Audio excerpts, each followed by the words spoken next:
Oh, naran later noi di Hazar he naran later noina kay in so biểu tâm tạo à chi hồ biết ngày lụt lấy lâu tại thả bị hồ cô kia hi diệu ambada nupidu gi matangda nupidu na kapaga kari haige haba matanda ma jena ani karem na dana mai dei sing jam karem na dra karem na hima se asai ngari adu ada santi karem na dana kotana tawre after 24 head or kodagi ma je lukta bawre kari ginu habida akoi apun basu urak kodagi aduda mana men wena hari je aina mu medium de ko mi amni dang ngai ri ado share to raga koi to si ai polwana te yam ngai ba kinu ni ko landi loidri adu nu marak sidak ngai ba ama ina su share to ning dana tarokpani ahmada ngasagi nupi tu gaya athal na ke ko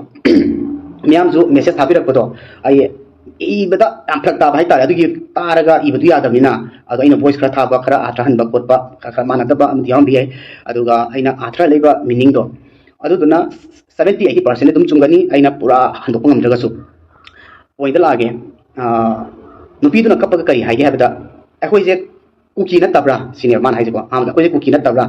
or akoi je series je kuki ming da si na tabra anatraga akoi je kuki oiru bagi akoi je siri natra senior man handa point da thamise ko adu targadi akoi gi kuki manung da leiba umbrella myam je umbrella manung da leiri ne ko akoi gi kuki amagi moi gi kuki hai ba pose fruit myam punja laga kuki ama semi ne ha ba se moi masana su khange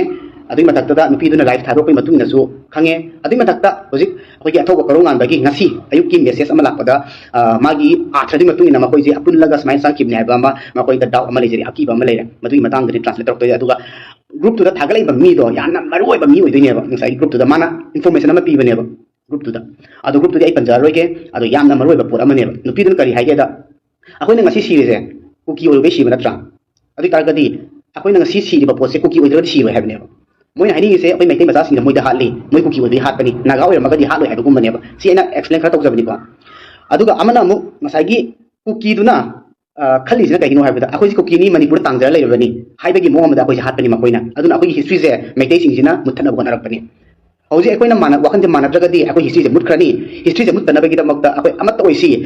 mar haibalekte adaide jau haibalekte adaide thadau haibalekte adu makta di adai group to the magi voice dadi mar adu adadi pande meno na mana pande je haukip ne kongsai ne adu ta gadi makoi ni je kuki ne habaje man accept toiba thadau jiga ahum jes kuki ne accept tawjai makana adu atoppa community man accept tawngam de maram ke atoppa community na mogi da makta lepak tesini mana pi message se aduna akoi siradi kuki ming da sigani akoi kenogi da makta sibanate kongsai adu ada sibanate akoi ne ngasi irang sida akoi na focus ta hodragati lan sida akoi na amat toina chanjan hodragati akoi gi prumut khani akoi suron charon da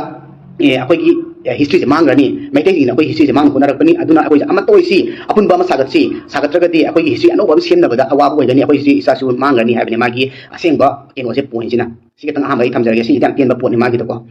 ai bedi myam share top matu na ko ai pagi to no changude myam share top matu na si post ni men wena mai history mut tawre mis history mut be da makta isa suron mut na bagi da makta akoi je apun ba ma sagra si haiba si point ama aduga korongan ba akoi ya thobagi matang da si ni yam na interest be da ba yam interested be da ba keno se masi jam yam di khangan ni mai dei ma sa kore makta da kuki yog da si ai kuki da yog be ma thau su ta de aduga